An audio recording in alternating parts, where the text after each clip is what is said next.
आज फोकस रहने जा रहा है एक खास विषय के ऊपर जिसका नाम है अफोर्डेबल हाउसिंग। डिमांड इतनी ज्यादा है, 80% लोग जिसको चाहते हैं, आखिर वो बाजार में उपलब्ध क्यों नहीं? कि हमने लग्जरी की दौड़ में हम इस कदर आगे निकल आए कि अफोर्डेबल हाउसिंग को कहीं हमने पीछे छोड़ दिया। जीएसटी एकमात्र ऐसा पॉइंट है जिससे सब परिवर्तन आ रहा है। जब तक वो जीएसटी में ये लोग नहीं निकाले, न तो आम आदमी को बेनिफिट होगा न डेवलपर को। एक अच्छे इंजीनियर हो, आप कॉन्ट्रैक्टर बन सकते हो, डेवलपर बनना उतना ही कठिन है। एक गले में मोटी चेन सोने की, हाथ में रेडो की घड़ी, Ray Ban goggle, white pant, white shirt, white shoes, तो पक्का डेवलपर, इसके सिवा बाकी कोई नहीं। सरकार ही सबसे बड़ी विलन बन जाती है, अप्रूवल को रोकती है और फिर उसकी वजह से ही सारी दिक्कतें होती है, अदरवाइज सब सही है। अगर उस चीज को हम कबूल कर लें कि गवर्नमेंट भी अपना रोल कर रही है, तो हमारे पास कोई विलन नहीं बचा। कि जीएसटी पे बड़ा चेंज आ ही रहा है और मैं मानूं अफोर्डेबल पे इम्पैक्ट आएगा। कम होगा तो 100% होगा ना। डिमांड ही लग्जरी की आ रही है, मार्जिन वहां पर ज्यादा हैं तो वो बना रहे हैं और अफोर्डेबल अपने आप पीछे जा रहा है। पर हमें बिल्कुल यही लगता है कि हम सारे के सारे स्टीव जॉब्स हैं।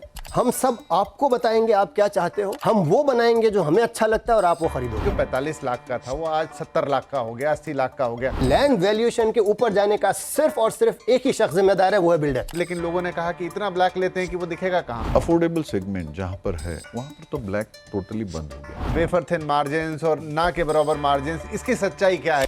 मैं मानूं कि सिंगल डिजिट के ऊपर कोई नहीं कमाता। प्राइवेट जेट्स और दुनिया भर की चीजें, कंपनी लॉस में है, डेवलपर ने वो सब कहां से कमाया? कैसे फिर ये सॉल्व होगी? कैसे उसमें भी बिजनेस सेंस आएगा?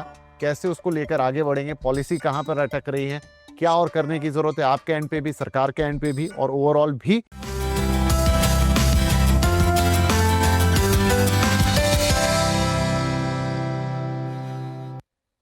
नमस्कार और बहुत बहुत स्वागत है आपका द रियल एसेट शो पर। सीएनबीसी आवाज पर आप देख रहे हैं the real asset show powered by signature global. और हमेशा की तरह हम आपके लिए लेकर हाजिर हैं एक और इन डेप्थ एनालिसिस वाला शो, जहां पर रियल एस्टेट को थोड़ा और बारीकी से जानने समझने का मौका आपको मिलेगा। और आज फोकस रहने जा रहा है एक खास विषय के ऊपर जिसका नाम है affordable housing. Once upon a time एक बज़वर्ड, थोड़ा पिछले 5-6 सालों में या कोविड के बाद से खास तौर पे ज़रा उसकी चर्चा कम होती है, लेकिन डिमांड उसकी बहुत ज़्यादा है। हम में से ज़्यादातर लोग इंक्लूडिंग मी एंड आप, शायद हमें उसी रेंज वाले घर चाहिए। देश के ज़्यादातर लोगों को उसी रेंज के यानी अफोर्डेबल घर चाहिए, इसीलिए इस पर बात करना बहुत ज़रूरी हो जाती है। मार्केट इस समय बज़ कर रहा है, उसके पीछे आप जानते हैं कई कार्यक्रम हम कर चुके हैं कि जो असल फोर्स है वो थोड़ी अपर हैंड या लग्जरी हाउसिंग है। लेकिन अफोर्डेबल हाउसिंग इस दौरान कहाँ गई? उसकी चर्चा इतनी हुई, लेकिन वो अब इतनी कम क्यों हो गई चर्चा में भी और शायद ऑन ग्राउंड भी? तो हाल ही में एक रिपोर्ट आई है और वो रिपोर्ट है नाइट फ्रैंक इंडिया की तरफ से। उसमें कुछ बड़े हाइलाइटर्स आए हैं और रिपोर्ट भी प्रस्तुत की गई नरेटको के कन्वेंशन में, जो कि देश भर के डेवलपर्स का समूह है। क्या कहती है रिपोर्ट? पहले वो चंद पॉइंटर्स आपको बताते हैं, उसके बाद उस पर खुलकर बातचीत करेंगे। तो देखिए, रिपोर्ट कहती है कि अफोर्डेबल हाउसिंग में जो है वो बड़ा गैप है। कैसे? नंबर्स देख लीजिए। करीब करीब 90 लाख मकानों की कमी तो आज ही है डिमांड के मुताबिक, और 2030 की ये बात करती है रिपोर्ट, 3 करोड़ घर चाहिए होंगे जो बन नहीं रहे। करीब करीब 80% जो मौजूदा डिमांड है वो ईडब्ल्यूएस या एलआईजी से यानी अफोर्डेबल सेगमेंट से आती है। एक बड़ा रीजन है कि देश में बहुत तेजी से जो है अर्बनाइजेशन यानी शहरीकरण हो रहा है। लोग छोटे कस्बों को या गांवों को छोड़ के शहरों में आ रहे हैं। हाँ, टीयर 1, टीयर 2, टीयर 3 तीनों में लोगों का आना जारी है, लेकिन उन्हें चाहिए थोड़े अफोर्डेबल घर। अब अफोर्डेबल की डेफिनेशन भी बड़ी लंबी चौड़ी है, उस पर भी बातचीत करेंगे, लेकिन फिलहाल अफोर्डेबल आप और हम सब जानते हैं। अच्छा, एक और फिगर ये रिपोर्ट बताती है वो सप्लाई डिमांड में जो थोड़ा सा असंतुलन है। रेशियो में थोड़ा गणित में बात करती है। 2019 में रेशियो 1 से ऊपर था, अब वो रेशियो 0.36 हो गया है। सरल भाषा में कहूं, 1/3, यानी पहले अगर 100 घर बन रहे थे तो अब वो 30-35 घर बन रहे हैं, यानी इतना गैप आ गया है। और जो अफोर्डेबल हाउसिंग का जो शेयर है 2025 में, यानी जो सेल्स के हिसाब से नंबर आते हैं, सिर्फ घट के 17% पर रह गया है। नए लॉन्चेस 1/3, जैसा मैंने आपको बताया। तो कुल मिला के डिमांड के मुकाबले सप्लाई काफी कम है। अब जब सप्लाई कम होगी तो सेल्स भी जाहिर तौर पर कम आएगी। तो जिस चीज की डिमांड इतनी ज्यादा है, 80% लोग जिसको चाहते हैं, आखिर वो बाजार में उपलब्ध क्यों नहीं है? क्या कारण है उसके पीछे? क्या डेवलपर उसे बनाना नहीं चाहते? नहीं बनाना चाहते तो उनके अपने तर्क क्या हैं? ये रिपोर्ट और ज्यादा उस पर क्या हाईलाइट करती है, सारी बातें करेंगे। और इसके लिए आज हमारे साथ 2 खास मेहमान स्टूडियो में ही मौजूद हैं। अक्सर एक मेहमान स्टूडियो में होते हैं, एक बाहर होते हैं, लेकिन आज हमने सबको यहीं बुला लिया। तो स्वागत करते हैं, हमारे साथ गुलाम जिया साहब है जो कि सीनियर ईडी है नाइट फ्रैंक इंडिया के और रिपोर्ट के रचनाकार हैं, और साथ में हैं हमारे साथ राजन बांदेलकर साहब जो कि रौनक ग्रुप के चेयरमैन हैं, एमडी भी हैं, और साथ में वाइस चेयरमैन हैं नरेडको के। यानी देश के तमाम डेवलपर्स हैं, उन्हें आप रिप्रेजेंट करते हैं। तो आप दोनों का ही स्टूडियो में बहुत बहुत स्वागत है। तो चूंकि रिपोर्ट की मैंने कुछ एक पॉइंटर्स बताए, गुलाम साहब आपसे ही शुरू करता हूं। ये तो गणित है जो आपने दे दिया इसके अंदर, लेकिन ये गणित जो निकल कर आया है ये पिछले 4-5 साल का एक कहानी कहता है। उसके पहले आप, हम, राजन साहब बहुत सारी बातें करते थे बैठकर अफोर्डेबल हाउसिंग के बारे में, और बातें करते भी नहीं थे, नंबर्स भी आते थे, पीएमएवाई की चर्चा होती थी, लेकिन पोस्ट कोविड जैसे सब कहीं खो सा गया, क्यों? सबसे पहले तो शुक्रिया अदा करूंगा आपका कि आप हमेशा की तरह आपने हमें दोबारा याद किया। आपके इस कीमती प्लेटफॉर्म पर हमेशा लुत्फ़ आता है आपके साथ गुफ्तगू करते हुए। तो ये एक और जो सब्जेक्ट जिसकी आज हम बात करें अफोर्डेबल हाउसिंग को लेके, और उसमें सबसे पहले तो थोड़ा सा इसका मैं श्रेय आप लोगों को देता हूँ, मीडिया को, कि कोविड के बाद में जो एक तरह की हवा चली कि हर शख्स अफोर्डेबल हाउसिंग को छोड़ के लग्जरी हाउस चाहता है। हर शख्स जो पहले एक मकान 1 BHK में रहता था अब 2 BHK चाहता है। वो सारी पैमाइशें, वो सारी जो डेफिनेशन थी, वो सारी तब्दील होना शुरू हुई।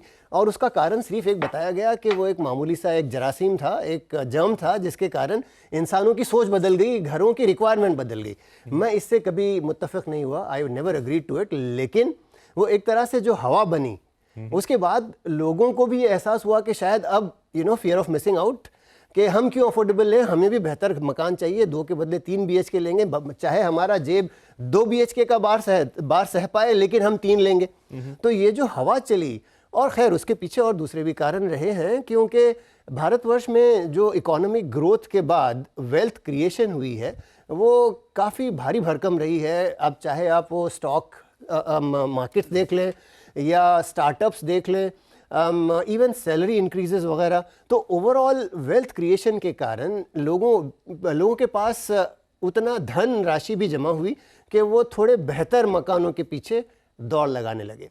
तो ये जो अफोर्डेबल हाउसिंग या हाउसिंग फॉर ऑल, जो कोविड से पहले तकरीबन 2/3 सारे डेवलपर्स की सेल्स जो थी वो अफोर्डेबल हाउसिंग कैटेगरी में हुआ करती थी, वो शिफ्ट होके अब वो 1/3 भी नहीं रह गई है। मेरा ख्याल है आज की अगर हम टॉप 8 शहरों का जिक्र करें तो जो ओवरऑल मकान बिक रहे हैं उसमें से शायद 20% भी अफोर्डेबल हाउसिंग अब डेवलपर्स की तरफ से नहीं बिक रहे हैं। तो ये इतनी बड़ी तब्दीली आई है, उसके कई सारे रीज़न है। जैसा मैंने कहा कि जाहिर सी बात है दौलत भी ज़्यादा क्रिएट हुई है, लेकिन काफ़ी हद तक वो फियर ऑफ मिसिंग आउट जो है बहुत बड़ा बन के उभरा है।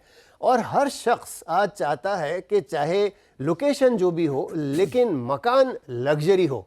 तो मकान और लग्जरी ये दो आपस में इंटरचेंजेबल वर्ड्स बन चुके हैं कि अगर आप मकान ले रहे हो तो लग्जरी मकान ही हो, वरना मकान का तस्वुर ख़त्म हो गया है। तो इन चीज़ों में तब्दीली आनी अवश्य, लेकिन चूंकि हम सिर्फ आज के माहौल की बात कर रहे हैं, शायद ये अगला सवाल आपका होगा जिस पे हम गौर करेंगे। लेकिन ये अगर मैं समराइज़ करूँ तो मसला जो है ये कहीं ना कहीं लोगों पर थ्रस्ट किया गया है, लोगों पर आयद किया गया है कि अब अगर आपको मकान चाहिए तो आपको लग्जरी ही मकान लेना होगा, क्योंकि पहली चीज़ तो हम अफोर्डेबल मकान बना ही नहीं रहे हैं, और जो है वो लग्जरी होगा।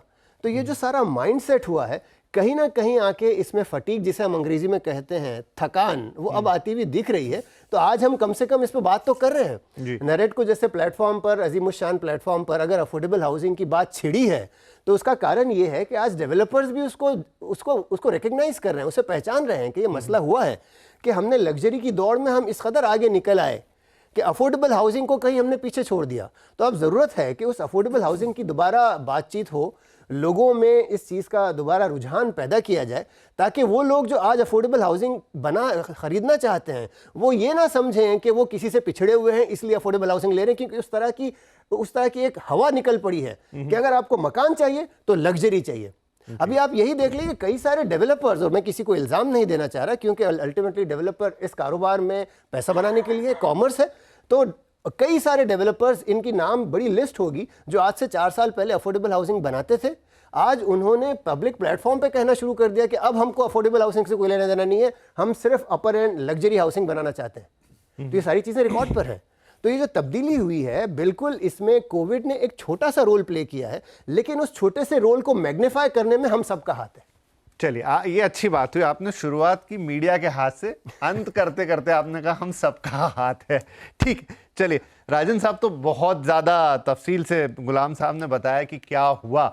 अब उसमें मेरा सवाल यही है कि ठीक है, हम सबका उसमें हाथ है या मीडिया का हाथ है, लेकिन कह देने भर से क्या बात होगी? इतना बड़ा एक अमाउंट जो जीवन भर की कमाई जिसमें लग जाती है, अगर हमने कह दिया कि भाई अब तो आपको लग्जरी ही खरीदना है, लेकिन क्या वो इतनी आसानी से आदमी सोच सकता है कि चलो 2 BHK की जगह 3 खरीद लूं, 3 की जगह 4 खरीद लूं? हालांकि उन्होंने इसका भी जिक्र किया कि वेल्थ भी आई है, लेकिन एज ए डेवलपर ग्राउंड पर क्या आप मुझे बताएंगे? क्या आप भी उसी सेंस से काम करते हैं कि जैसी डिमांड होगी भाई मैं वैसा मार्केट बनाऊंगा, वैसी सप्लाई दूंगा?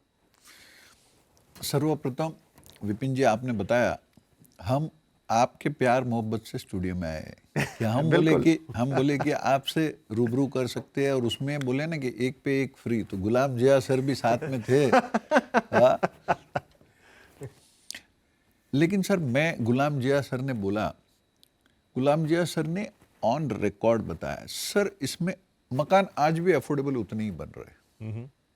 ये आज ये लोग जो अफोर्डेबल को गिनते हैं, ये समझो अभी सरकार ने इसको 45 लाख रुपया जो पकड़ा है, आप अगर 2019 में जो 45 लाख में मकान मिल रहा था, उसी मकान की कीमत आज करीब 75-80 लाख रुपया हो गई, क्योंकि इन्फ्लेशन बढ़ा हुआ है, वो अफोर्डेबल के बाहर निकल गया। आप ये जो फिगर्स देख रहे हैं, विद ड्यू रेस्पेक्ट टू गुलाम जिया, मैं उनको कोई चैलेंज नहीं करना चाहता हूँ। आज भी मैं बताता हूँ, रौनक ग्रुप अगर आज आप बोलो, मेरे यहाँ पर आज भी 70% 1 बेडरूम। आप लग्जरी और अफोर्डेबल किसको बोलेंगे? ये तो आज जो लग्जरी और अफोर्डेबल है ना, ये तो क्या एक मार्केटिंग टर्म हो गया। लोग जो स्टूडियो अपार्टमेंट बोलते हैं, वो भी बोलते हैं कि लग्जरी में मैं बना रहा हूँ, क्योंकि मैंने उसमें तुमको एसी दे रहा हूँ, स्विमिंग पूल दे रहा हूँ, वो दे रहा हूँ। ये चीज़ों का ये मार्केटिंग स्ट्रेटेजी है। हालांकि अगर आप फिगर्स देखो, सेल्स के फिगर्स देखो, तो नो डाउट 1 बेडरूम बनाना लोगों ने कम किया, क्योंकि क्या है कि बिल्डर को उसमें कोई बेनिफिट नहीं मिलता है। मैं आपके प्लेटफॉर्म से, हम तो हमेशा बोलते हैं कि अगर सरकार चाहती है, अगर हम बोलते हैं कि मेरे ख्याल से 50 साल पहले इंदिरा गांधी जी ने कहा था कि रोटी कपड़ा और मकान, रोटी कपड़े तक पहुंच गए, मकान तक तो दूर दूर तक कहीं नहीं पहुंचे थे। अपने जो प्रधानमंत्री जी नरेंद्र मोदी, इन्होंने लगाया हाउसिंग फॉर ऑल सबसे पहले, और आप मानोगे नहीं, पहले PMAY जो फर्स्ट आया था उसमें if I am not wrong, Ghulam Zia sir 1.2 crore मकान इन्होंने सैंक्शन किया, और वो जो मकान ऑलमोस्ट बनने तक भी आ गए। तो ये एक बहुत बड़ी अच्छी पहल थी। तो पहले तो अगर आप सोचो तो हकीकत में मकान बन रहे, वो सिर्फ वो जो बोला ना कि इसमें सरकार ने क्या करना चाहिए कि सरकार ने जो बेनिफिट है वो डेवलपर को दो, कंज्यूमर को भी देवे। आज 45 लाख अगर आपने 2019 में रखा, आज अगर आप 2025 में आ गए, 6 साल हो गए, 6 साल में जो इन्फ्लेशन हुआ, इन्फ्लेशन के हिसाब से सरकार ने उसको रेट में चेंज करना चाहिए। सरकार की हालत क्या है कि 45 लाख से अगर आप मकान 46 में गया तो उनकी GST 1 से 5% हो जाती। तो ये जो अगर जब तक सरकार इस चीज को इंपॉर्टेंस नहीं दे, उसका रीजन मैं समझाता हूं। आज हम डेवलपर है, हमको तो लैंड अफोर्डेबल बनाओ या लग्जरी बनाओ, लैंड तो वही है, लैंड कॉस्ट वही लग रही है, कंस्ट्रक्शन कॉस्ट ऑलमोस्ट सेम लग रही है। तो आज डेवलपर 100% इंटेंड करता है कि, क्योंकि जैसे गुलाम जिया सर ने बोला कि हम कोई यहाँ पर बिजनेस करने ही आए हैं ना, तो प्रॉफिट तो मोटो ही होता है। ठीक है, अल्ट्रा प्रॉफिट होता है नहीं होता है वो अलग बात है। आज के तारीख में आप जितनी भी कंपनीज देखो जिन्होंने भी पब्लिक इशू किया है, सारे लोगों का प्रॉफिट सिंगल डिजिट में आ गया है, क्योंकि आज हमारे पास जो गवर्नमेंट के प्रीमियम्स बोलो, GST बोलो, बाकी जितने भी हमको गवर्नमेंट के लेवीज भरने पड़ते हैं ना, वो बहुत बड़े होते हैं। और वो अगर आप अफोर्डेबल बनाओ, लग्जरी बनाओ, वो तो सेम ही है। तो लग्जरी में क्या होता है, आज हमेशा लोगों को लगता है कि आज हर डेवलपर चाहता है कि मैं लग्जरी बनाऊं, इसमें कोई और गलत बात भी नहीं है, क्योंकि जो लग्जरी बिकता है इसलिए बना रहा है। और लग्जरी बनाने में और बिकने में सबसे बड़ा श्रेय गुलाम जिया सर ने दिया आपको, कोरोना को, नो डाउट कोरोना को दिया। कोरोना के बाद मैं दूसरा श्रेय दूंगा कि ये भारत की नारियों को, जो घर की महिला है, उसको ऐसा लगता है कि मैं मकान जिंदगी में एक दफे खरीद रही हूँ, तो मैं मेरे थोड़े फॉरेन ट्रिप्स कम कर दूंगी या बाकी जो भी खर्चा कम कर दूंगी। लेकिन आप आज अगर 1 बेडरूम ले रहे हो, 1 बेडरूम की जगह 2 बेडरूम ले लो, 2 बेडरूम की जगह 3 बेडरूम ले लो, क्योंकि मकान ये चीज है कि आप कपड़े तो समझो आप साल में 2 साल में बदली कर सकते हो, मकान नहीं बदली कर सकते हो। मकान लाइफ में ये क्या 2 टाइम ही आदमी चेंज करता है, उससे ज्यादा तो चेंज नहीं होता है। और इसमें जब चेंज करते वक्त आप समझोगे तो जीएसटी और स्टैंप ड्यूटी इतना बड़ा इंप्लीकेशन है, तो वो भी एक सरकार को, वरना आज अगर समझो उसने एक मकान, बाकी कहीं पे भी आज जीएसटी में इंपोर्ट क्रेडिट मिलता है, मकान लेते हो तो उसको कुछ नहीं मिलता है बेचारे को। उसने एक मकान लिया और बेचा तो उसकी स्टैंप ड्यूटी और रजिस्ट्रेशन और जीएसटी उसका पूरा चले जाता है, उसको नए में वापस भरना पड़ता है। ये बहुत बड़ी समस्या ठीक है, तो आपने जो 2-3 अहम मुद्दे गिनाए गुलाम, अब अच्छा यही स्टूडियो वाली बातचीत का पूरा मजा है। तो गुलाम साहब, अब जो तर्क दे रहे हैं राजन सर, वो ये दे रहे हैं कि पहली बात तो वो डेफिनेशन 45 लाख वाली, उसका वितर्क मैं आपको दूंगा। हाँ, तो वहां अटक जाता है। अब वो 45 लाख वाली चीज आपको 80-85 लाख में मिलेगी, पहली चीज। दूसरा ये कह रहे हैं कि रोको आपको यहाँ पर, हाँ जी, अगर इजाजत दें। हाँ जी, जी। ये इस चीज़ का नरेटको के प्लेटफॉर्म पर जहाँ पर हमने रिपोर्ट लॉन्च की, जब अफोर्डेबल हाउसिंग की गुफ्तगू चल रही थी, तो हमारे माननीय सेक्रेटरी साहब एमओ महुआ के भी वहाँ तशरीफ़ रखते थे, और ये सवाल नरेटको के वीपी और किसी ने खड़ा किया इसी डेफिनेशन का, जिसका मैंने जवाब दिया कि ये तब्दील हो चुका है। RBI has already declared, RBI ने डिक्लेयर कर दिया है 63 लाख की यूनिट जैकअप हो चुका है, और इस चीज़ का ना तो कोई जिक्र करता है, ना किसी प्लेटफॉर्म पे बात हो रही है। इसको कम से कम 2 महीने हो चले हैं, और इस चीज़ पर वंस अगेन जैसे ही मैंने ये पॉइंट वहाँ रखा, तो प्लेटफॉर्म पर मौजूद डेवलपर्स ने प्रोटेस्ट करना शुरू किया, ये कहाँ से बता रहे हो, आपने कहाँ से लिया है। सेक्रेटरी साहब ने उसे कंफर्म किया है कि हाँ ये हो चुका है। RBI has redefined definitions, 63 lakh 45-63 पर आ चुका है। तो पहली चीज़ तो ये कि किसी कारण सही नॉलेज का, इंफॉर्मेशन का लोगों तक ना पहुंचना भी एक बड़ा महत्व रखता है, और उसी लैक ऑफ नॉलेज को रीज़न बनाकर एक लॉजिक खड़ा कर देना मेरे हिसाब से गलत है। क्योंकि सरकार को ही ये कहते रहना कि सरकार ने ये नहीं किया, सरकार अपनी पूरा काम नहीं करी, सरकार बहुत कुछ कर रही है, लेकिन कहीं ना कहीं यह हो सकता है, अगर आप ब्लेम देना चाहो सरकार को दे सकते हो कि उन्होंने इस चीज़ को आम नहीं किया, पब्लिक नहीं किया, लेकिन ये गज़ट मौजूद है, 45 lakh has been jacked up to 63 lakh, ये हो चुका है। उसके ऊपर बाकायदा गुफ्तगू नहीं हो रही है, बस उसे एक एक्सक्यूज़ की तरह इस्तेमाल किया जा रहा है। सर क्या होता है, आज इन्होंने जो बोला आरबीआई ने 63 लाख किया, मुझे भी बताया, लेकिन आरबीआई ने जो 63 लाख किया ना, वो क्या होगा कि गुलाम जिया को रिपोर्ट के लिए बेनिफिट होगा। मैं चाहता हूं जब तक वो जीएसटी में ये लोग नहीं निकाले, न तो आम आदमी को बेनिफिट होगा, न डेवलपर को बेनिफिट होगा। अगर आप कर रहे हो, इन्होंने क्या कहा कि सरकार ने खाना बना के रखा है, सर खाना बना के रखा है, जब तक वो मेरे को नहीं खिलाए या जिस आदमी को नहीं खिलाए तो उस खाने का कोई मतलब नहीं है। जीएसटी एकमात्र ऐसा पॉइंट है जिससे सब परिवर्तन आ रहा है, बाकी और भी सर आज क्या होता है कि जो लग्जरी वाला खरीदता है ना, उसको आप 10 करोड़ के 15 करोड़ करो, 20 करोड़ करो, उसको कोई फर्क नहीं पड़ता है। अफोर्डेबल वाले को 50 का 55 हो जाए ना, वो मकान नहीं खरीद पाता है। क्योंकि क्या होता है, वो 50 लाख रुपया का जब मकान खरीदता है ना, वो घर के दागिने बिगिने सब बेचकर सब कुछ लेके आता है। उसके बाद उसको मालूम है कि भाई मेरे को तो यहाँ पर मेहनत करके, और वो अगली अपनी लाइफ की 15, 20, 25, 30 साल प्लेज करके आया हुआ रहता है। सेकेंड थिंग मैं आपको जो बताता हूँ कि इवन मतलब सर माफ़ी चाहता हूँ इसमें, ये जैसे आज आप बोलो, आज अगर आपने, क्योंकि थोड़ा इन्होंने आरबीआई का पॉइंट निकाला इसलिए मैं बता रहा हूँ सर, आज अगर आप कोई एक फैक्ट्री लगाओ, आपको लैंड के लिए, लैंड के वैल्यू पे, उसके मशीनरी के वैल्यू पे, उसकी बिल्डिंग के वैल्यू पे, उसको वर्किंग कैपिटल पूरे का लोन मिलता है सर, और उसको कोई नहीं है, बस उसकी, और माफ़ी चाहता हूँ, और जब वो मशीन फैक्ट्री 10, 15, 20 साल में नहीं चलती है, इंसिल्टी में जाती है, यही लैंड बेचकर वो सारे बैंक अपने पैसे इकट्ठे करते। ये एक तरफा हो गया। आज दूसरे यहाँ पर हम रियल एस्टेट में उसी लैंड पर हम फैक्ट्री के जगह मकान बना रहे हैं। सर हमको तो लैंड वैल्यू पकड़ी ही नहीं जाती, कंस्ट्रक्शन में भी हमको पैसे लगाना चाहते।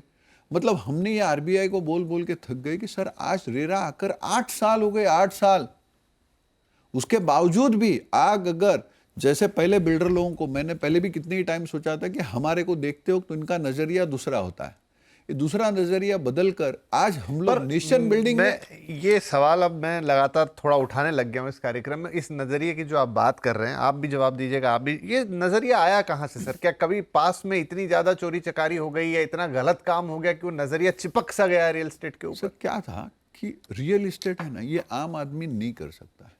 मैं आपको माफ़ी चाहता हूँ, अगर होता ना तो सारे कॉर्पोरेट इसी लाइन में होते।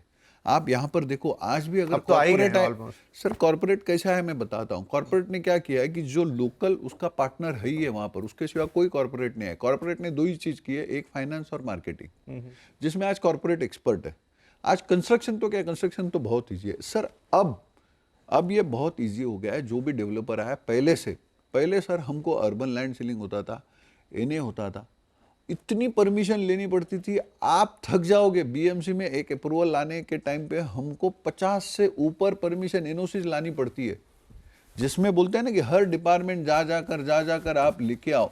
ये कोई भी आम आदमी, इसमें बहुत पेशेंस चाहिए होता है, एक चीज। दूसरा, रिस्क एपेटाइट भी होना चाहिए।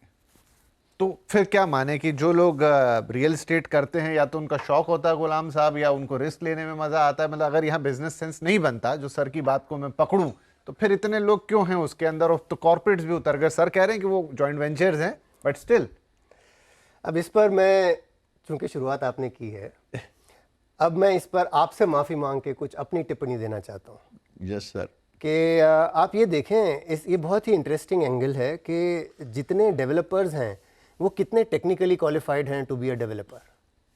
बड़ा सवाल है। आप जानते हो, डेवलपमेंट जब आप मकान बना रहे हो तो सबसे पहला तसव्वुर ख़रीदार के जहन में क्या आना चाहिए कि अगर फॉर एग्ज़ाम्पल अगर आप कुछ कपड़ा ख़रीदने जा रहे हो तो आपको ये तो आप सोचेंगे कि टेलर हो सकता है या बुनाई का काम जानता होगा, राइट? अब बताएं, अगर टेक्निकली रियल एस्टेट से ताल्लुक़ रखता है, वो पहला सवाल आपके जहन में क्या आना चाहिए कि बंदा इंजीनियर तो हो। आप मुझे बताएं कितने इंजीनियर है डेवलपर्स? टेक्निकल क्वालिफिकेशन सबसे पहले डज नॉट रिगार्ड, उसके कोई रिगार्ड ही नहीं है। अब आप क्यों, कैसे डेवलपर बनते हो? सवाल यही है कि हमने ये पूछा भी लोगों से कि भाई डेवलपर बनने के लिए आसानियां फराहम कीजिए। जो जो जो बाउंड्री कंडीशंस आपने बना रखी हैं, एंट्री बैरियर्स बना रखे हो, उसको गिराइए। पर उसे ना गिराना, जो सारी चीज़ें, जो तर्क हमारे दोस्त कह रहे हैं, राजन जी कह रहे हैं, मैं उसी पर आपका ध्यान आकर्षित कराना चाहता हूँ कि ये क्यों खड़े हैं ये सारे बैरियर्स, किसने खड़े किए हैं ये बैरियर्स? कि ये कहना कि कोई शख्स जाके परमिशंस नहीं ले सकता। अरे भाई, हमारा मुल्क डेमोक्रेसी है। क्या मैं डेवलपमेंट ऑफिस में जाके अप्रूवल्स मेरे मकान के लिए नहीं ले सकता? अगर सिर्फ ये टॉप के 8 शहरों में, और इस चीज़ का अगेन जिक्र करना बहुत यहाँ पर महत्व रखता है कि जो ओवरऑल भारत में मकान बन रहे हैं उसमें से शायद 10% मकान भी डेवलपर नहीं बना रहे, बाकी लोग बगैर अप्रूवल के बना रहे हैं। बड़ा सवाल है। तो अप्रूवल तो मिल रही है, लेकिन उसके सामने एक ऐसा तसव्वुर खड़ा किया गया है कि आप अप्रूवल नहीं ले सकते, आपको अप्रूवल लेने के लिए फलाना ढिमाका ये है, मसला ये है। हर प्लेटफॉर्म पर गवर्नमेंट को ये कहते रहना कि भाई तुम्हारे कारण रियल एस्टेट में एंट्री बैरियर इतने हाई हैं वगैरह वगैरह, मेरे ख्याल से दुरुस्त नहीं है। अगर हैं तो उसे गिराना ज़रूरी है। क्या ज़रूरत, आज मैं सिविल इंजीनियर हूँ, आज मुझे 30 साल हो गए इस सेक्टर में काम करते हुए, मैं बिल्डर क्यों नहीं बन पाया? या हो सकता है कि आप कह लो कि भाई मुझ में एंटरप्रेन्योरियल स्किल्स की कमी है, मुमकिन है। लेकिन यही सवाल है कि आज हमारे मुल्क में जब लाखों सिविल इंजीनियर्स हैं, उसमें से कितने डेवलपर्स हैं? कॉन्ट्रैक्टर्स बनना फिर भी आसान है, क्योंकि कॉन्ट्रैक्टर के लिए आपको केवल एक अच्छे इंजीनियर हो, आप टीम जुड़ा लो, आप कॉन्ट्रैक्टर बन सकते हो। डेवलपर बनना उतना ही कठिन है। और वो क्या माहौल है, क्या रीज़न है, अगर आप वो सोचें। और इस चीज़ को एक्सपांड करना बहुत बहुत इंपॉर्टेंट हो गया। आप समझें, चूंकि सवाल आज अफोर्डेबल हाउसिंग के ऊपर हम गुफ्तगू कर रहे हैं, हम ये जानते हैं कि जो 3 करोड़ मकानों का आज, जैसा आपने शुरू में समरी खड़ी कर दी, बता दी लोगों को कि अगले 5 साल में 3 करोड़ मकानों की आवश्यकता है। प्रधानमंत्री आवास योजना के अंतर्गत शायद आप 1 करोड़ 1.25 करोड़ के आसपास मकान बना लोगे। प्राइवेट सेक्टर भी कंट्रीब्यूट करेगा, तकरीबन 60-70 लाख ऐसी बना लेगा, फिर भी 1 करोड़ की मकानों की कमी है। ये कहाँ से बनेंगे? इसके लिए तो आपको, लाइक हम अंग्रेजी में कहते हैं, all hands on the deck, सारे रिसोर्सेज। चूंकि ये मकान बनाना भी नेशन बिल्डिंग से कम नहीं है। नेशन बिल्डिंग के लेवल पर अगर आप उसे ला रहे हो तो आप उस एंट्री बैरियर को क्यों नहीं गिराना चाहते? आज भी आपने वो सारी चीज़ों को इतना बड़ा हवा बना के क्यों खड़ा किया है कि डेवलपर हो ही नहीं सकता? कॉर्पोरेट, अब मैं इस चीज़ पर आना चाहता हूं कि बात निकली कॉर्पोरेट डेवलपर्स नहीं है। आज आपके टॉप 3 डेवलपर्स में से एक नाम कम से कम कॉर्पोरेट डेवलपर का है, गोदरेज। कॉर्पोरेट नहीं है? बिल्कुल है। लेकिन इस चीज़ का जो एक नैरेटिव तैयार किया गया है कि कॉर्पोरेट्स तो डेवलपर हो ही नहीं सकते, गलत है। कॉर्पोरेट्स ने भी बेहतरीन काम किया है, वक्त पे काम किया है। नाम गिन ले, Tatas was the first to enter. 1987 में टाटा हाउसिंग ने शुरू किया था अपना रियल एस्टेट का बिजनेस। 87, आज आप गिन ले कितने साल, 40 साल के ऊपर होने आ गए हैं। गोदरेज, उससे पहले बिरलाज है, आज रेमंड्स ने एंट्री की है। तो एक लंबी तवील लिस्ट है, कॉर्पोरेट्स भी इसमें हैं। तो ये कहना कि कॉर्पोरेट सिर्फ और सिर्फ लोकल प्लेयर्स या पार्टनर्स के तौर पर आते हैं, ये गलत है। आपके सामने सेबी के रिकॉर्ड उठा के देख लें, गोदरेज के कितने लोकल पार्टनर्स हैं, गिन लें, जवाब मिल जाएगा। तो मैं ये कहना चाहता हूं कि कहीं ना कहीं जो ये एक माहौल खड़ा किया गया है कि डेवलपर कोई खास एक ऑरा अराउंड द हेड लेके आता है, उसके सर पे एक चक्र होता है, वही डेवलपर हो सकता है, जो आम आदमी है वो डेवलपर नहीं हो सकता। इस पर मैं सवाल उठाना चाहता हूं कि ये क्यों कर, और अगर ऐसा है, मान लें अगर ऐसा है, तो उन एंट्री बैरियर को गिराया क्यों नहीं जा रहा? बहुत इंपॉर्टेंट सवाल है सर। जवाब देंगे सर? 100% दूंगा। पहली बात, गुलाम जिया सर ने बोला कि 10% मकान जो डेवलपर बनाते, मैं नहीं मानता हूँ। क्योंकि आज अगर आप देखो जितने भी मेजर सिटीज में मकान है, इंडिविजुअल मकान से वो बना रहे, उसमें भी कॉन्ट्रैक्टर्स लोग जा रहे हैं, मतलब डेवलपर या कॉन्ट्रैक्टर जो बिल्डिंग इंडस्ट्री में हमसे जुड़े हुए, हम ही लोग बनाते हैं मकान, बाकी कोई नहीं बनाता है। दूसरी बात, इन्होंने जो बताया, मैंने ये नहीं बोला कि कॉरपोरेट नहीं आ सकता है, इन्होंने थोड़ा सा गलत ले लिया उसको।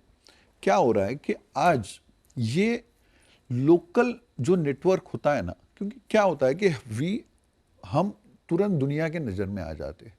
कितना भी आप बोलो लैंड का मामला होता है, तो लैंड के मामले में आपको लगता ही है, क्योंकि इसमें आज क्या होता है कि नॉर्मल आदमी, अगर मैं आपको बोलता हूँ चलो मैं आपको पैसे देता हूँ, सब कुछ देता हूँ, आप बिल्डर बन जाओ, नहीं बन सकते सर। क्योंकि इसमें हर एक चीज़ का, क्योंकि कल उठ के आप मुझे बोलो कि मुझे बताओ कि आप बोलो कि कल उठ के आप एरोप्लेन चलाना सिखाओ, तो प्रॉबेबली अपनी वो ये नहीं है ना कि क्या बोलता है कि डीएनए नहीं है। तो आज नो डाउट 25 साल पहले ये जैसे बोलते हैं, आज ऐसा नहीं। आज तो सारे लोग आ गए ना डेवलपर सी। आज आप कॉर्पोरेट बोलते हो, आज हीरानंदानी को आप कॉर्पोरेट मानोगे या नहीं मानोगे, कल्पतरु को मानोगे या नहीं मानोगे, प्रेस्टीज को मानोगे या नहीं मानोगे, आज डीएलएफ है। आज कॉर्पोरेट क्या हो गया कि दूसरे बिजनेस में आया, इसलिए उसको कॉर्पोरेट बोल रहा है। मैं बोलता हूं कि हम सारे लोग आज कॉर्पोरेट के लेवल तक पहुंच गए, क्योंकि हर एक लोगों ने वो जो सिस्टम चाहिए वो सिस्टम डाली हुई है। एक बात से मैं जो गुलाम जिया सर को बोला ना, मैं चाहता हूं कि ये हमारे लिए लीड करे, क्योंकि हम तो लीड कर करके थक गए। अप्रूवल आज भी नहीं मिलता। अगर कोई बोले ना कि मैं अप्रूवल लेके आता हूं, मैं उसको जो चाहिए वो बोलने के लिए तैयार हूं, क्योंकि हमने बहुत कोशिश की। जब वर्ल्ड बैंक का फंडिंग था ईज ऑफ डूइंग के बिजनेस के टाइम पे, ये लोग ने सब ऑनलाइन वगैरह किया है, तो जो लेवल पे होना चाहिए वो नहीं होता है। उसके लिए काफ़ी टाइम रीजंस दिए जाते हैं। उसके लिए मैं बोलता हूँ हम जिम्मेदार हैं, हमारे आर्किटेक्ट भी जिम्मेदार है, मैं ये नहीं बोलता हूँ। लेकिन आज क्या हुआ कि वो टाइम आना चाहिए। जब देवेंद्र फडणवीस लास्ट टाइम थे तो उन्होंने उसके अंदर काफ़ी पहल की थी, काफ़ी चीज़ हो भी गया था, काफ़ी चीज़ें ऑनलाइन हो गई। अब वापस हम उनके साथ पीछे लगे हुए हैं, क्योंकि क्या है कि जैसे इन्होंने बताया कि कोई भी जिसके पास पैसा है और जिसके पास एजेंसी कर सकता है ना, वो अप्रूवल का होना ही नहीं चाहिए उसको प्रॉब्लम। अगर आप दुबई में जाओ या कोई भी बाकी कंट्रीज में जाओ, आप आपके प्लान डाले, आपको 30 दिन 45 दिन 60 दिन के अंदर वो बता देते हैं कि आपको आपके प्लान में ये कमी है, ये सुधार दो, बात खत्म हो गया, आप बिल्डिंग मान दो, कोई प्रॉब्लम नहीं है। अपने यहाँ पर वो एक विक्शियस सर्कल बना हुआ है। जो गुलाम साहब कह रहे हैं कि इस बात को काफी बड़ा चढ़ा के बताया जाता है, मैं आपकी बात से डिसएग्री नहीं कर रहा। ये लंबे समय पे ये बात उठी और एक हद तक शायद गुलाम साहब भी एग्री कर रहे होंगे, लेकिन क्या इसको आउट ऑफ प्रपोर्शन बताया जाता है कि अभी भी यही सबसे बड़ा हर्डल है और ये सरकार ही सबसे बड़ी विलन बन जाती है, अप्रूवल को रोकती है और फिर उसकी वजह से ही सारी दिक्कतें होती है, अदरवाइज सब सही है? सर सरकार नहीं, इसमें मैंने क्या बोला, मैंने पहले तो अपनी तरफ उंगली दिखाई। ये क्या हुआ है कि ये आज टोटल एक सिस्टम बना हुआ है, तो सिस्टम को आपको चेंज करना पड़ेगा, और सिस्टम एक आदमी चेंज नहीं कर सकता है। ये आज क्या होता है कि टाइम से चेंज हो जाएगा। आज फॉर एग्जांपल, मैं अभी यहाँ पे बोलना गलत है, फिर भी मैं बताना चाहता हूँ, अगर 25 साल पहले बोलो तो डेवलपर को अंडरवर्ल्ड की कितनी तकलीफें थी। आज जो लोग आए, नए लोग आए, उनको तो उनके बारे में कुछ पता ही नहीं है, क्योंकि हमको तो ये हालत थी कि जैसे किसी का भी फोन आया और फोन आकर बात करे तो सामने पता भी नहीं चलता है कौन बात कर रहा है, क्या नहीं बात कर रहा है। ये बोलने जितनी इजी नहीं है ना, जो कि आज बाकी किसी भी इंडस्ट्री में, आज अगर समझो कोई एक्सपोर्ट कर रहा है तो उसके लिए तो हिसाब के बाहर सारे फैसिलिटी दी जाती है, टैक्स बेनिफिट से पकड़कर उनके लिए तो बोलते हैं ना कि रेड कारपेट बिछाया जाता है। वेरिन जब इन्होंने एक बहुत अच्छा शब्द बोला कि नेशन बिल्डिंग, हम चाहते कि अगर हम सच में नेशन बिल्डिंग कर रहे, तो जैसे मैं तो चाहता हूं कि हालांकि कोई सोचे कि ये गलत अपन सोच रहे हैं कि अपने जवान जो बॉर्डर पे तैनात होकर अपनी सिक्योरिटी कर रहे हैं, तो वो जो सिक्योरिटी कर रहे हैं उसके लिए एसेट हम लोग बना रहे हैं। आज वो लोग जितने इंपॉर्टेंट है उतने ही हम भी इंपॉर्टेंट है। तो जैसे ये चीज आने लगे, क्योंकि 8 साल होने के बाद भी, रेरा के बाद, नो डाउट थोड़े लोगों के वजह से, और इसमें मैंने जैसे आपको बताया है कि मार्जिन अफोर्डेबल में इतना थिन मार्जिन है, अगर उसका प्रोजेक्ट किसी भी कारण डिले हो गया। आज अभी गुलाम जिया सर को मैं बताता हूँ कि 1 साल से हमको एनवायरनमेंट की परमिशन नहीं थी। एक सीधा आदमी चले गया हाई कोर्ट से सुप्रीम कोर्ट चले गया, 1 साल तक एक भी एनवायरनमेंट की परमिशन नहीं। आप सोचो कि अगर किसी ने इन्वेस्टमेंट किया, उसको 1 साल तक अगर ये सारा चीज करना पड़े, उसकी फिक्स कॉस्ट तो फिक्स रहती है। ऑफिस के आदमी लोगों को अगर समझो, मैंने बोला आज मेरा काम नहीं हो रहा है और मुझे पता नहीं ये 15 दिन में होगा, 3 महीने में होगा, 6 महीने में होगा, 1 साल में होगा, मुझे नहीं पता, मैं आदमी लोगों को निकाल नहीं सकता हूं, मेरी तो कॉस्ट चालू है। मेरा कहना सिंपल है कि हमने ये चीज कर दिया, अप्रूवल अगर ईज हो जावे ना, जैसे गुलाम जिया सर ने बोला, ये सारे इंजीनियर लोग आ सकते हैं बिल्डिंग लाइन में। आज ये इन्होंने बताया, ये अगर ये प्रोफेशनल बन गए, क्योंकि इन्होंने चूज क्या किया कि हमको ये नहीं करना। और इन्होंने जब बताया, मैं एक चीज बोलना चाहता हूँ गुलाम जिया सर, आपने जो बोला ना क्वालिफिकेशन, हमारे लिए क्वालिफिकेशन थी। हमारी क्वालिफिकेशन ये थी कि एक गले में जाड़ी चेन, मोटी चेन सोने की, हाथ में रेडो की घड़ी, रेबन गॉगल, ये 3 हो गई। चौथी white pant, white shirt, white shoes, तो पक्का डेवलपर, इसके सिवा बाकी कोई नहीं। ये क्वालिफिकेशन थी हमारी एक जमाने में, आज वो नहीं है। आज 100%, हालांकि मानो या ना मानो, हम लोग भी कॉर्पोरेट के हिसाब से हो गए। सब लोग मार्केटिंग के लिए, जो मार्केटिंग एजेंसीज बोलो, हर चीज आज रेरा में हमको एवरी क्वार्टर हमारा जो भी रिपोर्ट है वो सबमिट करना ही पड़ता है, और हम सब लोग कर रहे हैं जी। इतना ही है कि जो जितना हमारे को, मतलब वो बोलते हैं ना कि हमारे, आप जो बोल रहे हैं ना, सरकार से ज्यादा हमको विलन बनाया गया है, विलन बनाया गया है। तो हमको विलन से, हम बोलते हैं कि हमको आम आदमी बना दो तो भी बहुत। यहाँ बस एक पक्ष मिसिंग है, वो है सरकार का। वो भी होता तो शायद बात और थोड़ी क्लियर होती। उस पर मैं आना चाहता हूँ यहाँ पर। और पहली चीज़ तो डेटा के लिए, जब आपने मुझे चैलेंज किया डेटा को, मैं बता दूँ कि सारे टॉप 8 शहरों में जो मकान ओवरऑल बना के साल में बिकते हैं, वो 2.5 लाख से ऊपर मकान नहीं है जो आप और हम जैसे डेवलपर बनाते हैं और बेचते हैं। 2.5 लाख से 3 लाख ज़्यादा से ज़्यादा बेहतरीन टाइम में। आपको पता है गवर्नमेंट के जो सारे डेटा है, अगर पीमे का भी डेटा देख लीजिए, ये इन्होंने 1.5 से 1.5 करोड़ मकान अगर पीमे के अंडर में गए हैं, उसके सामने डेवलपर का कंट्रीब्यूशन 3 लाख सालाना का हिसाब लगा लीजिएगा, आपको डेटा मिल जाएगा। दूसरी चीज़, SLCC जिसकी बात चल रही है, उसमें 70% SLCC जो हम क्रेडिट जो CLSS सॉरी क्रेडिट लिंक जो स्कीम है, उसके अंडर में 70% बेनिफिशियरी लेड हाउसिंग है। ये डेटा है पीमे का। 70% बेनिफिशियरी लेड उसे कहते हैं, जैसे आप अपना मकान बनाना चाह रहे हो, आप बेनिफिशियरी हो, आप अपने मकान के लिए अप्रूवल लेके गवर्नमेंट से वो सुविधाएं प्राप्त कर रहे हो। बेनिफिशियरी लेड 70% बेनिफिशियरी लेड है अंडर पीमे 1, 2 तो अभी शुरू हुआ है। तो पहली चीज़ मैं डेटा में बताना चाह रहा था कि जो डेवलपर का कंट्रीब्यूशन ओवरऑल हाउसिंग, मकान बनाने के लिए जो है, वो 10% से बहुत कम है। उस पर हम सेपरेट डेटा देख लेंगे। अब मैं आता हूँ गवर्नमेंट पक्ष की तरफ। इसी सेशन जिसका मैं जिक्र कर रहा था, पिछली बार नरेटको का जो बड़ा सेशन हुआ, उसमें प्रधानमंत्री ये अफोर्डेबल हाउसिंग सब्जेक्ट पर जो डिस्कशन हो रही थी, उसमें हमारे कुलदीप जी थे, IAS ऑफिसर महुआ, जो सेक्रेटरी हैं।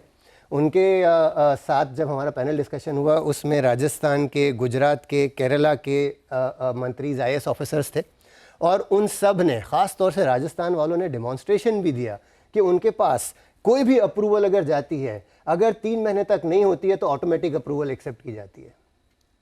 ये चीज़ें रियासतों में हो रही हैं, पर उसका जिक्र नहीं हो रहा है।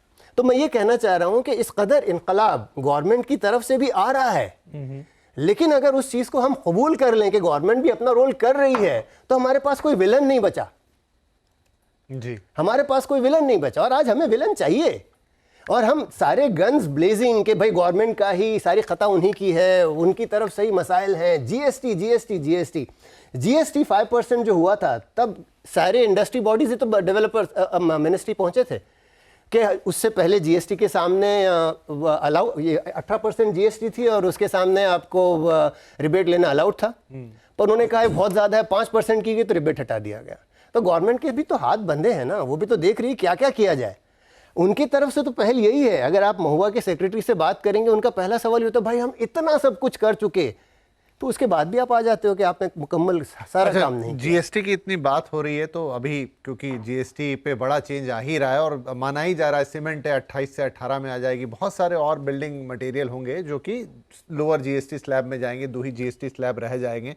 तो क्या इससे जो कंस्ट्रक्शन कॉस्ट में नरमी आएगी उसका मतलब मैं मानूं अफोर्डेबल पे इम्पैक्ट आएगा, पास ऑन होगी, या आपको थोड़ी जो सहूलियत मिलेगी फिर उससे मार्जिन्स की जो बात हो रही है उसमें आसानी होगी और वो लिमिट में आएंगी चीज़ें? उसमें क्या होगा, मेरे हिसाब से उतना इम्पैक्ट नहीं आएगा। क्यों, मैं बताता हूँ। क्योंकि मेजॉरिटी डेवलपर्स कॉन्ट्रैक्ट देते हैं। जब कॉन्ट्रैक्ट देते हैं तो उनको 18% ही लगता है, और जो बना रहा होगा फाइनली उसकी कॉस्ट नीचे आएगी। कॉन्ट्रैक्टर को क्या होता है, कॉन्ट्रैक्टर को जो उसका जो इनपुट टैक्स क्रेडिट है और उसमें ये जो हमसे पैसा मिलता है, तो उसको अगर हमसे पैसा ज्यादा मिला है तो 100% उसको उतना ही भरना पड़ता है, क्योंकि हमको तो 18 ही लगने वाला है। सारा हमारा स्लैब, जब तक हमारा स्लैब 18 से कम नहीं होगा। लेकिन मुझे जो रॉ मटेरियल खरीदना है पहले 100 रुपए का आ रहा था, अगर वो 70 रुपए या 60 रुपए हो गया तो वो तो एक कॉन्ट्रैक्ट की कॉस्ट ही नीचे चली गई, वो तो होगा। मेजर फर्क नहीं पड़ेगा, क्योंकि क्या होता है, सीमेंट है ना, सीमेंट अगर आप हकीकत में एक चीज पकड़ो, सीमेंट आज आपको पूरे जो कॉन्ट्रैक्ट वैल्यू, अगर समझो हमारी 3-3.5 हज़ार की कॉन्ट्रैक्ट वैल्यू है, उसमें सीमेंट की कॉस्ट होती है हार्डली 8 to 10%, उससे ज्यादा नहीं होती है। पर बाकी स्टील और तमाम तरह के स्टील आज भी 18% पे ही है। नहीं, अगर वो कम होता है, अगर उसमें कोई गुंजाइश कम होगा तो 100% होगा ना, तो उसका बेनिफिट होगा ही। हाँ, खास तौर पे मैं अफोर्डेबल में इसलिए बात कर रहा हूं कि एक और रिपोर्ट थी, आई थिंक पहले सर मैं आपको इसमें एक चीज बताना चाहूंगा कि क्योंकि इन्होंने बताया सर हमको अफोर्डेबल हाउसिंग में जीएसटी जो 18 के बजाय 12% लग रही थी कॉन्ट्रैक्ट में, कॉन्ट्रैक्ट वैल्यू में। ये सितंबर 2023 में एक सर्कुलर सरकार ने निकाल दिया, क्योंकि ये हमको एक एडिशनल बेनिफिट दिया था अफोर्डेबल वाले को, वो बेनिफिट सरकार ने विड्रॉ कर लिया। जैसे ही विड्रॉ कर लिया, कितनी प्रोजेक्ट जो ग्रीन में थे वो येलो, ऑरेंज में और रेड में आने लग गए। ये हालत हो गई है। हालांकि वंस अगेन अगर ये अफोर्डेबल में चाहते, जैसे मैंने बताया है कि सरकार भी चाहनी चाहिए, अगर सरकार चाहे अफोर्डेबल के लिए, क्योंकि हमारे लिए एज ए डेवलपर, हमारे लिए तो ये बिजनेस है, बिजनेस में जहां हम पैसे कमाएंगे वहीं हम करेंगे, जो पैसे नहीं कमाएगा तो उसमें बिजनेस करके कोई मतलब नहीं है।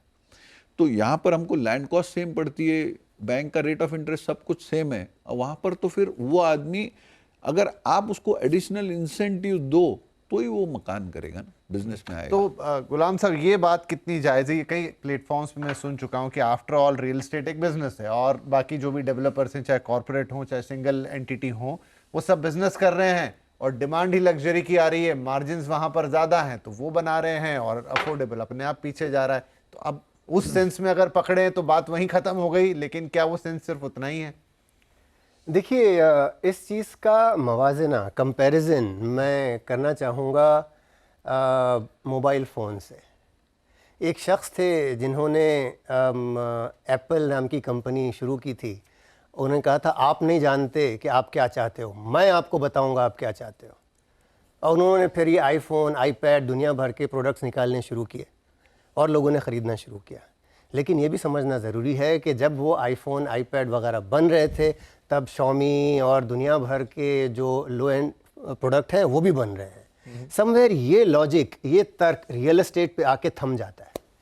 यहाँ पर हमें बिल्कुल यही लगता है कि हम सारे के सारे स्टीव जॉब्स हैं, हम सब आपको बताएंगे आप क्या चाहते हो, हम वो बनाएंगे जो हमें अच्छा लगता है और आप वो खरीदोगे।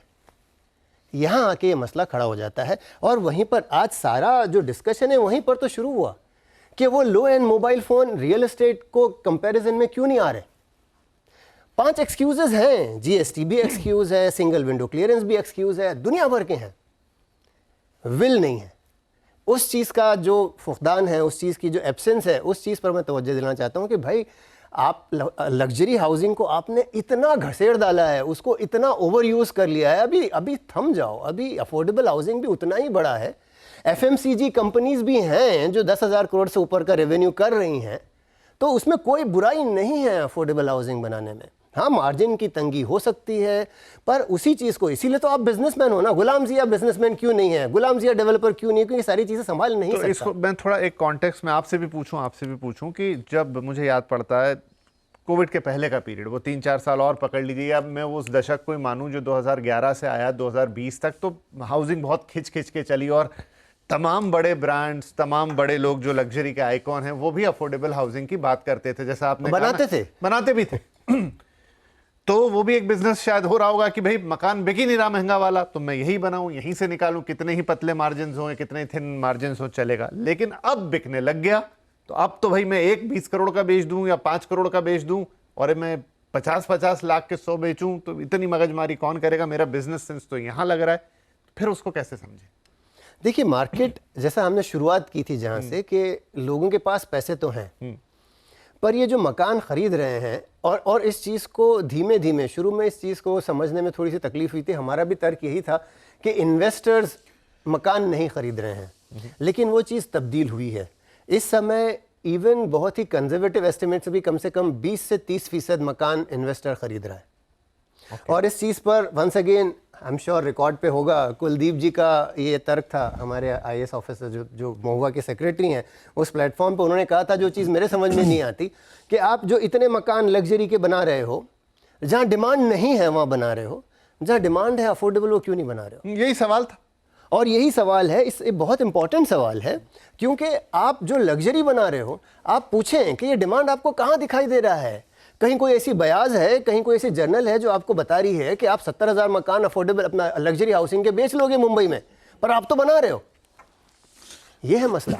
मसला ये है कि हमने लग्जरी हाउसिंग को इतना ओवर एग्जैजरेट कर दिया, इतना ग्लैमराइज कर दिया है, कि जब खुदा न खास्ता अगर ये टाइम चेंज होगा तो इतनी बुरी तरह से गिरेगा कि खौफ है कि शायद जो इससे पहले हमने सब प्राइम क्राइसिस देखा था, वो लग्जरी हाउसिंग वो ले आ सकती है। वो बात तो देखिए हमने भी की, और राजन साहब आपको भी चाहूंगा कि मैं हाँ, एक सवाल के साथ आ जाता हूँ। मैं आपके इजाजत से इनको एक सवाल पूछना चाहता हूँ, जिससे सारा मसला शायद ये हो जाएगा। ये अफोर्डेबल किसको मानते हैं? अफोर्डेबल की डेफिनेशन क्या है? अब देखिए, एक तो सरकारी नहीं, डेफिनेशन सर, जिसकी हम बात कर रहे हैं, सर, एक आरबीआई की उन्होंने नई डेफिनेशन बना दी। क्या हो रहा है? मैं ये जवाब देंगे तो अच्छा है, वरना मैं बिल्कुल दूंगा, दो आप। बिल्कुल दूंगा भाई। और चूंकि इसे भी एक और एक्सक्यूज है ये कि डेफिनेशन के पीछे छुपे हुए खड़े हैं लोग, कि भाई डेफिनेशन क्लियर नहीं तो हम कैसे बनाए अफोर्डेबल हाउसिंग। चलिए अब जिक्र करते हैं, हम जो जिन मकानों की बात कर रहे हैं, ये जो टॉप के 8 शहरों के मकानों का जिक्र हो रहा है, ये सारे के सारे 50 लाख से ऊपर के मकान हैं। ठीक है, ठीक। और कम से कम 50% ऑफ दैट जो है वो 2 करोड़ से ऊपर के मकान है। हाँ, अब आप ये बताएं कि जो शख्स 50 लाख का मकान चाहता है, उसकी सैलरी, उसकी सालाना आमदनी 10 लाख होनी चाहिए। 5 × 5x इज व्हाट आपके होम लोन, आपकी अफोर्डेबिलिटी इंटू 5x होती है। और अगर आप 2 करोड़ तक आ गए तो आपको 50 लाख 40 लाख की सालाना आमदनी वाले लोग चाहिए। अब ये चीज़ कितनी मुश्किल है ये समझना कि हमारे मुल्क में ऐसे कितने लोग हैं जिनकी सैलरी 10 लाख से ऊपर है, और कितने लोग हैं जिनकी सैलरी 40 लाख से ऊपर है। सब जानते हैं। डेटा पूछ रहे हो आप मुझसे, अफोर्डेबल हाउसिंग की डेफिनेशन पूछ रहे हो, अरे डेफिनेशन सामने है। 50 लाख के मकान बनाइए, 25 लाख के मकान बनाइए, 10 लाख के मकान बनाइए। सर नहीं बनती है ना, आप समझे नहीं। सर बन रही है। नहीं सर, तो अगर बन रही है तो फिर अपन ये शो में बैठ रहे हो, वो गलत है। कम बन रही है। नहीं वही है, देखिए हमने कहा ना 1.25 करोड़ तक बन रही है। आप समझे नहीं ना, गैप 1 करोड़ का है। वही तो आप जो समझ रहे हैं, वही मैं आपको बताना चाह रहा हूँ कि 2019 में जो मकान आपको 40 लाख में मिल रहा था, वही मकान आज इन्फ्लेशन सी लैंड के प्राइसेस तो बढ़ते गए। आप देखो, ये वापस मेरे को बोलेंगे कि सरकार को हम ब्लेम करते, यहाँ पे तो सरकार हमारी बेनिफिट कर रही है। हर साल लैंड प्राइजेस आप कहीं पे भी जाओ 10 से 15% ये साल पर आपकी बात मान ली तो वो 80 लाख वाले भी या नहीं, मैं लैंड प्राइस पर एक बहुत उम्दा गुफ्तगू करना चाहता हूँ, इनका तर्क मुकम्मल होने दीजिए। एक मिनट, लैंड प्राइजेस बढ़ रहे, बाकी सारे प्राइजेस बढ़ रहे, लेकिन जब इन्होंने इनकी जो लिमिट है, ये लिमिट अगर नहीं बढ़ाएंगे ना, तो ये चीज है ना जो आप जो बोल रहे हैं ना कि अफोर्डेबल नहीं बन रहे, अफोर्डेबल बन रही है, लेकिन इतना ही है कि क्योंकि मकान उतने ही बन रहे पहले जो बन रहे। मैं आपको मेरे कंपनी का एग्जाम्पल दूं तो आज हमारे यहाँ पर भी हम लोग 60% 1 बेड बनाते, 60%, क्योंकि वो तुरंत बिकता है। आज जो चीज बिकता है वही बनाएगा ना आदमी, नहीं बिकेगा तो क्यों बनाएगा। अगर मैंने आज 5 करोड़ के मकान बनाए, अगर यहाँ से आज फॉर एग्जाम्पल थाना स्टेशन से अगर वो 10 किलोमीटर लंबे पे मैंने 5 या 10 करोड़ के मकान बनाऊं, सर कोई नहीं खरीदने वाला है। 5 और 10 करोड़ के मकान बनते कितने, 10-20 मकान बनते सर। जो लग्जरी ये लोग जो सब बात कर रहे हैं ना, लग्जरी अब कहाँ बनी है, बॉम्बे में, no doubt the prices have gone up.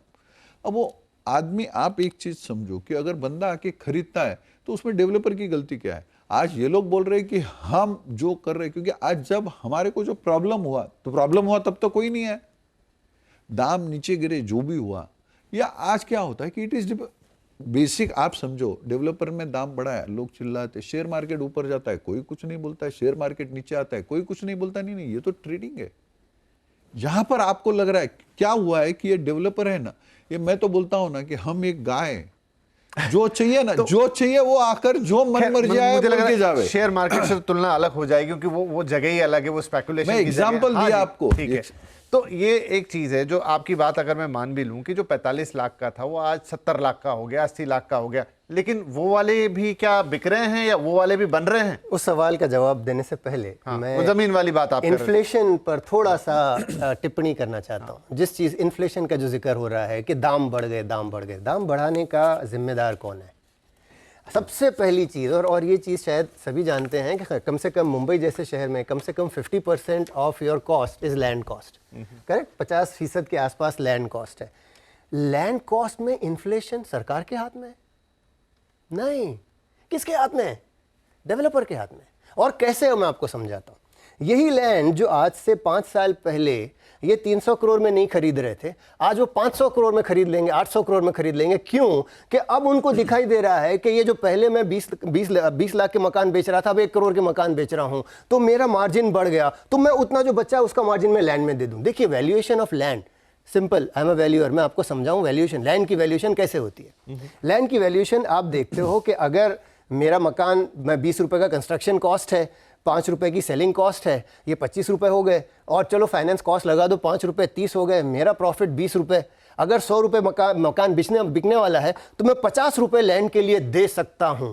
इसे रेसिडुअल मेथड ऑफ वैल्यूएशन कहते हैं, और ये establish globally accepted valuation method है, और ये मेथड सबसे बड़ा जिम्मेदार है लैंड वैल्यूएशन ऊपर जाने का।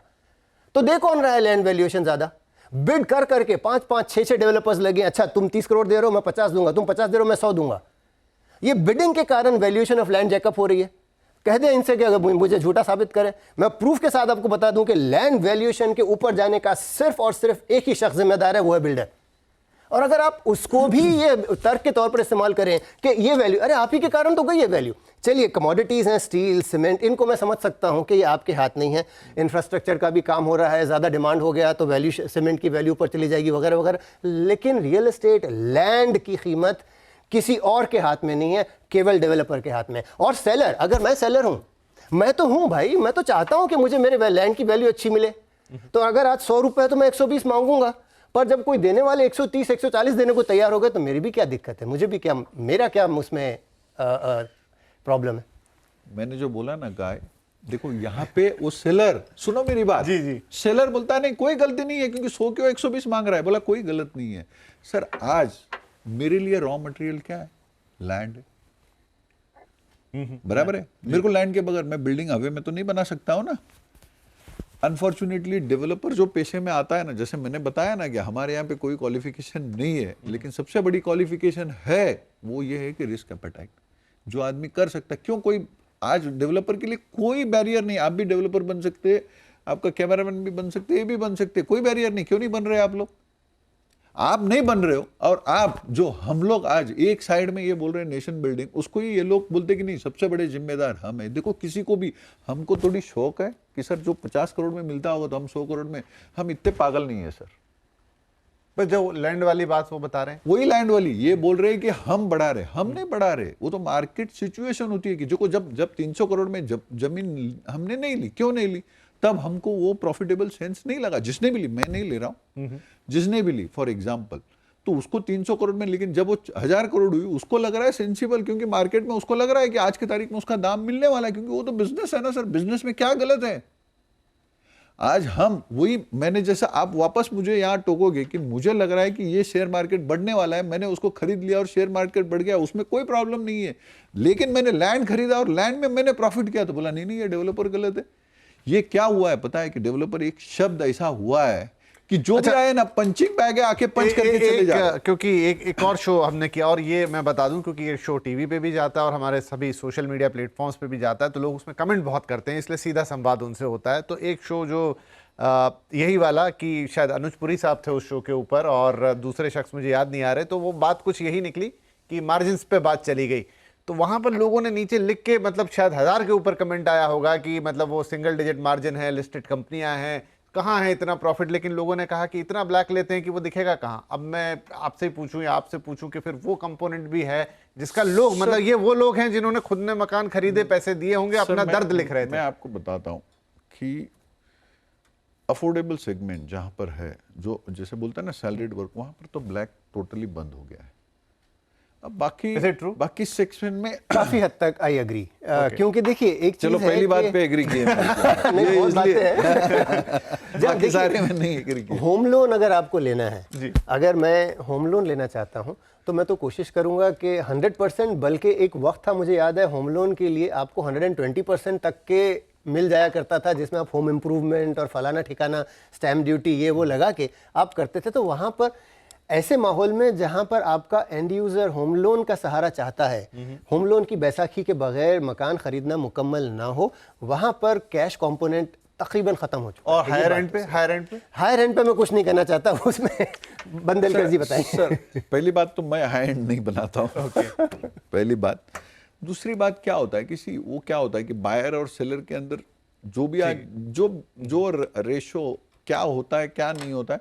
हालांकि आज पोस्ट डीमोनेटाइजेशन जो पहले था एक जमाने में बहुत था, क्योंकि आज क्या हो गया, आज रेरा आया है, बैंक की फाइनेंस आ गई, सारी चीज आ गई। ये मैं ये नहीं कहूंगा कि पूरी ना के बराबर है, लेकिन बहुत ही हद तक कम हो गया। ठीक और है। इसमें सेकेंड थिंग एक सेकेंड चीज बोलना चाहता हूं। इन्होंने जो बोला ना सर, एक आध दूसरी लैंड जो है ना ऑक्शन में किसी ने या कोई बिड करके जो लेता है, बाकी आप मेजॉरिटी डील देखो, इंक्लूडिंग गोदरेज जो इन्होंने नाम लिया, ये लोग सारी लैंड आजकल चीवी में करते, कोई लैंड खरीदने नहीं जाता है। क्योंकि क्या हो गया कि लैंड एक कमोडिटी है कि जो दिन बर दिन कम होती जा रही है। हम तो दुबई जैसे कहीं रिक्लेम तो नहीं कर रहे, लैंड नहीं बनने वाली है। तो अगर आपको जिस एरिया में एक आध किसी की लैंड बची है तो उसको तो पता है कि मैं ये लैंड एक ही है और खरीदार 100 है, तो उसका तो मैक्सिमम मोनेटाइजेशन वो करने ही वाला है।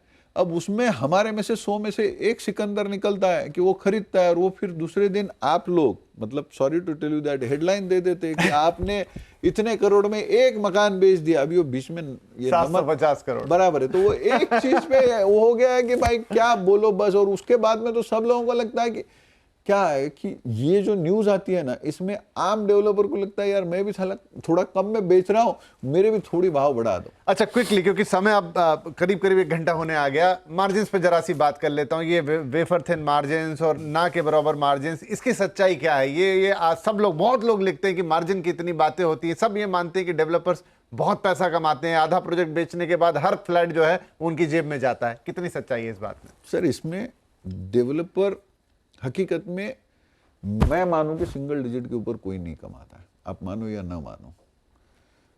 तो आप बोलोगे कि इस धंधे में, क्योंकि इस धंधे में टर्नओवर है। आप समझो मेरी बात, क्योंकि अगर आप समझो हमने एक मकान भी बेच दिया, अगर वो करोड़ या 1.5 करोड़ का है, तो 1 करोड़ का टर्नओवर तो उसका महीने का उसी महीने में हो गया। जैसे आज हमारे यहाँ पर बोलो तो टर्नओवर बहुत बड़ा होता है, तो जिसके हिसाब से आपको वो बोलता है ना कि वो बाकी बिजनेस से ये बिजनेस अच्छा लगता है।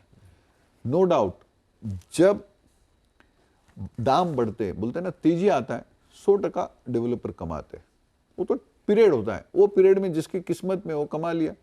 लेकिन हमारा क्या, हमारा जो साइकिल चालू ही रहता है, जैसे बोलता है ना कि हम लोग समुद्र के वेव्स होते हैं, तो वो हिसाब से हमारी इंडस्ट्री चलती है। तो जब नीचे जाता है तो जिसने कमाया वो नीचे जाते हो, वापस वो लेवल पे आ जाता है। ये बेसिक बोलने जितना ये नहीं है जी। इसमें बिल्कुल इस बात से भी आगे एक और चीज़ इसमें मैं आपसे इत्तेफाक रखता हूँ कि ये जो साइक्लिसिटी है ना, वो बहुत इम्पॉर्टेंट है। अब जब चंद बड़े डेवलपर्स का अगर आप जिक्र करें, जिनकी हम बात कर रहे हैं, जो शायद निरंजन जी 50 साल से इंडस्ट्री में हैं, उन 50 सालों में उन्होंने कम से कम 3 से 4 तो साइकिल देखे हैं। उनमें कम से कम 2 से 3 बार बहुत ही नाजुक हालात से भी गुजरे हैं। हर डेवलपर जब वक्त बुरा होता है तो बुरे हालात से गुजरता है, इस चीज़ से कोई दो राय नहीं है। पर इसी के साथ एक और चीज़ भी जिक्र करनी बहुत इंपॉर्टेंट, वो ये है कि अगर आज एक वक्त था शायद आज से 6 साल पहले, एक सर्टन परसेंटेज ऑफ डेवलपर या तो ऑलरेडी जेल में थे या किसी न किसी केस में उलझे हुए थे, उसमें से कई आज भी हैं।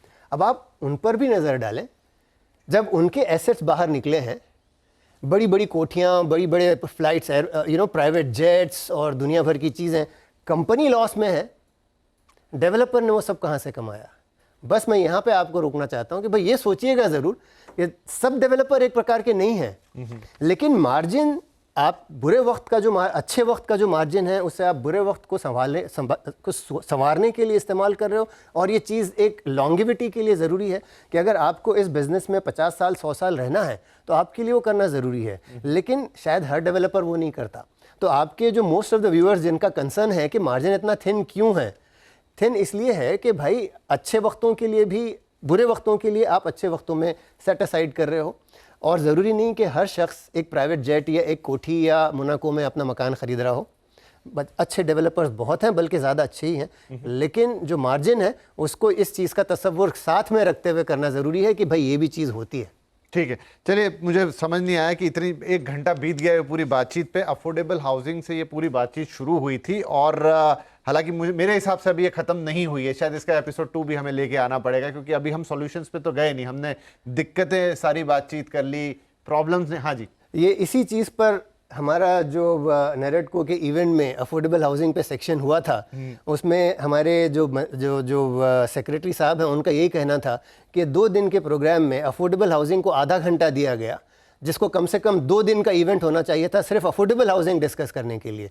सीरियसनेस की कमी है, उसे बरकरार रखना ज़रूरी है। नहीं तो आज यहीं पे, क्योंकि अभी ये तो दर्शक भी सुन रहे हैं और देख रहे हैं, मैं आप दोनों को फिर से आमंत्रण दे देता हूं कि हमने बहुत अच्छा लगा है। पहली बात तो आप दोनों का बहुत बहुत धन्यवाद, क्योंकि स्टूडियो में बैठ के जो बातचीत होती है उसका कोई तोड़ नहीं है।